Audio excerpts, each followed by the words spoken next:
राजाओं का वृत्तांत पहला भाग अध्याय 2। राजाओं का वृत्तांत पहला भाग अध्याय 2। दाऊद की मृत्यु और सुलेमान के राज्य का आरंभ। जब दाऊद के मरने का समय आया तब उसने अपने पुत्र सुलेमान से कहा कि मैं लोक की रीति पर कूच करने वाला हूं, इसलिए तू हिया बांधकर पुरुषार्थ दिखा और जो कुछ तेरे परमेश्वर यहोवा ने तुझे सौंपा है उसकी रक्षा करके उसके मार्गों पर चला करना, और जैसा मूसा की व्यवस्था में लिखा है वैसा ही उसकी विधियों तथा आज्ञाओं और नियमों और चितौनियों का पालन करते रहना, जिससे जो कुछ तू करे और जहां कहीं तू जाए उसमें तू सफल होए, और यहोवा अपना वह वचन पूरा करे जो उसने मेरे विषय में कहा था कि यदि तेरी संतान अपनी चाल के विषय में ऐसे सावधान रहे कि अपने संपूर्ण हृदय और संपूर्ण प्राण से सच्चाई के साथ नित मेरे सन्मुख चलते रहे, तब तो इस्राएल की राजगद्दी पर विराजने वाली की तेरे कुल परिवार में घटी कभी न होगी। फिर तू स्वयं जानता है कि सरूयाह के पुत्र योआब ने मुझसे क्या क्या किया, अर्थात उसने नेर के पुत्र अबनेर और एतेर के पुत्र अमासा इस्राएल के इन दो सेनापतियों से क्या क्या किया। उसने उन दोनों को घात किया और मेल के समय युद्ध का लोहू बहाकर उसने अपनी कमर का कमरबंद और अपने पांव की जूतियां भिगो दी। इसलिए तू अपनी बुद्धि से काम लेना और उस पक्के बाल वाले को अधोलोक में शांति से उतरने न देना। फिर गिलादी बर्जिल्लै के पुत्र पर कृपा करना और वे तेरी मेज पर खाने वालों में रहे, क्योंकि जब मैं तेरे भाई अबशालोम के सामने से भाग जा रहा था तब उन्होंने मेरे पास आकर वैसा ही किया था। फिर सुन, तेरे पास बिन्यामीनी गेरा का पुत्र बहुरीमी शिमी रहता है। जिस दिन मैं महनैम को जाता था उस दिन उसने मुझे कड़ाई से शाप दिया था, पर जब वह मेरी भेंट के लिए यरदन को आया तब मैंने उससे यहोवा की यह शपथ खाई कि मैं तुझे तलवार से न मार डालूंगा, परंतु अब तू इसे निर्दोष न ठहराना। तू तो बुद्धिमान पुरुष है, तुझे मालूम होगा कि उसके साथ क्या करना चाहिए, और उस पक्के बाल वाले का लोहू बहाकर उसे अधोलोक में उतार देना। तब दाऊद अपने पुरखाओं के संग सो गया और दाऊदपुर में उसे मिट्टी दी गई। दाऊद ने इस्राएल पर 40 वर्ष राज्य किया। 7 वर्ष तो उसने हेब्रोन में और 33 वर्ष यरूशलेम में राज्य किया था। तब सुलेमान अपने पिता दाऊद की गद्दी पर विराजमान हुआ और उसका राज्य बहुत दृढ़ हुआ। और हग्गीत का पुत्र अदोनिय्याह सुलेमान की माता बत्शेबा के पास आया, और बत्शेबा ने पूछा, क्या तू मित्रभाव से आता है? उसने उत्तर दिया, हाँ, मित्रभाव से। फिर वह कहने लगा, मुझे तुझसे एक बात कहनी है। उसने कहा, कह। उसने कहा, तुझे तो मालूम है कि राज्य मेरा हो गया था और समस्त इस्राएली मेरी ओर मुंह किए थे कि मैं राज्य करूं, परंतु अब राज्य पलटकर मेरे भाई का हो गया है, क्योंकि वह यहोवा की ओर से उसको मिला है। इसलिए अब मैं तुझसे एक बात मांगता हूं, मुझसे ना नहीं करना, कहे जा।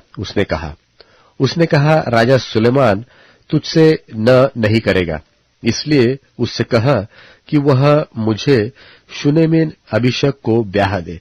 बत्शेबा ने कहा, अच्छा, मैं तेरे लिए राजा से कहूंगी।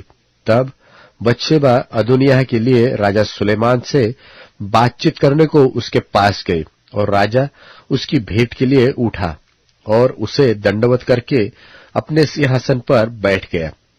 फिर राजा ने अपनी माता के लिए एक सिंहासन रख दिया और वह उसकी दाहिनी ओर बैठ गई। तब वह कहने लगी, मैं तुझसे एक छोटा सा वरदान मांगती हूं, इसलिए मुझसे न नहीं करना। राजा ने कहा, हे माता, मांग, मैं तुझसे ना नहीं करूंगा। उसने कहा, वह शुनेमिन अभिषेक तेरे भाई अदोनिय्याह को ब्याह दी जाए। राजा सुलेमान ने अपनी माता को उत्तर दिया, तू अदोनिय्याह के लिए शुनेमिन अभिषेक ही क्यों मांगती है? उसके लिए राज्य भी मांग, क्योंकि वह तो मेरा बड़ा भाई है।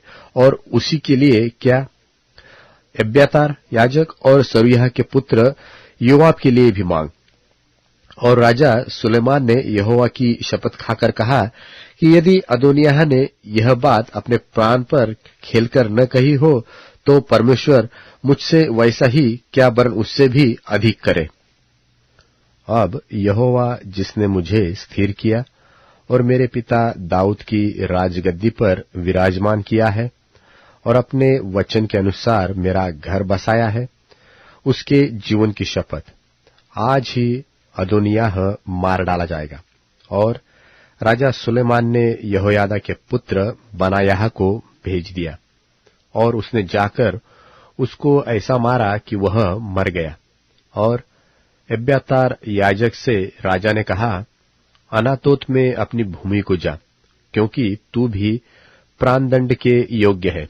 आज के दिन तो मैं तुझे न मार डालूंगा, क्योंकि तू मेरे पिता दाऊद के सामने प्रभु यहोवा का संदूक उठाया करता था, और उन सब दुखों में जो मेरे पिता पर पड़े थे तू भी दुखी था। और सुलेमान ने एब्यातार को यहोवा के याजक होने के पद से उतार दिया, इसलिए कि जो वचन यहोवा ने एली के वंश के लिए शीलो में कहा था वह पूरा हो जाए। इसका समाचार योआब तक पहुंचा। योआब अबशालोम के पीछे तो नहीं हो लिया था, परंतु अदोनिय्याह के पीछे हो लिया था। तब योआब यहोवा के तंबू को भाग गया और वेदी के सींगों को पकड़ लिया। जब राजा सुलेमान को यह समाचार मिला कि योआब यहोवा के तंबू को भाग गया है और वह वेदी के पास है, तब सुलेमान ने यहोयादा के पुत्र बनायाह को यह कहकर भेज दिया कि तू जाकर उसे मार डाल। तब बनायाह ने यहोवा के तंबू के पास जाकर उससे कहा, राजा की आज्ञा है कि निकला। उसने कहा, नहीं, मैं यहीं मर जाऊंगा। तब बनायाह ने लौटकर यह संदेश राजा को दिया कि योआब ने मुझे यह उत्तर दिया।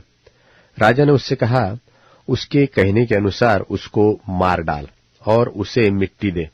ऐसा करके निर्दोषों का जो खून योआब ने किया है उसका दोष तू मुझ पर से और मेरे पिता के घराने पर से दूर करेगा, और यहोवा उसके सिर का वह खून लौटा देगा, क्योंकि उसने मेरे पिता दाऊद के बिना जाने अपने से अधिक धर्मी और भले दो पुरुषों पर, अर्थात इस्राएल के प्रधान सेनापति नेर के पुत्र अब्नेर और यहूदा के प्रधान सेनापति एतेर के पुत्र अमासा पर टूटकर उनको तलवार से मार डाला था। योआब के सिर पर और उसकी संतान के सिर पर खून का सदा तक रहेगा, परंतु दाऊद और उसके वंश और उनके घराने और उसके राज्य पर यहोवा की ओर से शांति सदैव तक रहेगी। तब यहोयादा के पुत्र बनायाह ने जाकर योआब को मार डाला और उसको जंगल में उसी के घर में मिट्टी दी। तब राजा ने उसके स्थान पर यहोयादा के पुत्र बनायाह को प्रधान सेनापति ठहरा दिया और एब्यातार के स्थान पर सादोक याजक को ठहराया। और राजा ने शिमी को बुलवा भेजा और उससे कहा, तू यरूशलेम में अपना एक घर बनवाकर वहीं रहना और नगर से बाहर कहीं न जाना। तू निश्चय जान रख कि जिस दिन तू निकलकर किद्रोन नाले के पार उतरे, उसी दिन तू निसंदेह मार डाला जाएगा और तेरा लोहू तेरे ही सिर पर पड़ेगा। शिमी ने राजा से कहा, बात अच्छी है, जैसा मेरे प्रभु राजा ने कहा है वैसा ही तेरा दास करेगा। तब शिमी बहुत दिन यरूशलेम में रहा, परंतु 3 वर्ष के व्यतीत होने पर शिमी के 2 दास गत नगर के राजा माका के पुत्र आकीश के पास भाग गए और शिमी को यह समाचार मिला कि तेरे दास गत में हैं।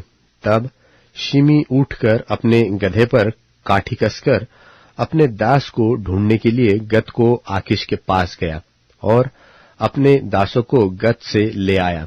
जब सुलेमान राजा को इसका समाचार मिला कि शिमी यरूशलेम से गत को गया और फिर लौट आया है, तब उसने शिमी को बुलवा भेजा और उससे कहा, क्या मैंने तुझे यहोवा की शपथ न खिलाई थी और तुझसे चिताकर न कहा था कि यह निश्चय जान रख कि जिस दिन तू निकलकर कहीं चला जाए, उसी दिन तू निसंदेह मार डाला जाएगा? और क्या तूने मुझसे न कहा था कि जो बात मैंने सुनी वह अच्छी है? फिर तूने यहोवा की शपथ और मेरी दृढ़ आज्ञा को क्यों नहीं मानी? और राजा ने शिमी से कहा कि तू आप ही अपने मन में उस सब दुष्टता को जानता है जो तूने मेरे पिता दाऊद से की थी, इसलिए यहोवा तेरे सिर पर तेरी दुष्टता लौटा देगा, परंतु राजा सुलेमान धन्य रहेगा और दाऊद का राज्य यहोवा के सामने सदैव दृढ़ रहेगा। तब राजा ने यहोयादा के पुत्र बनायाह को आज्ञा दी और उसने बाहर जाकर उसको ऐसा मारा कि वह भी मर गया और सुलेमान के हाथ में राज्य दृढ़ हो गया।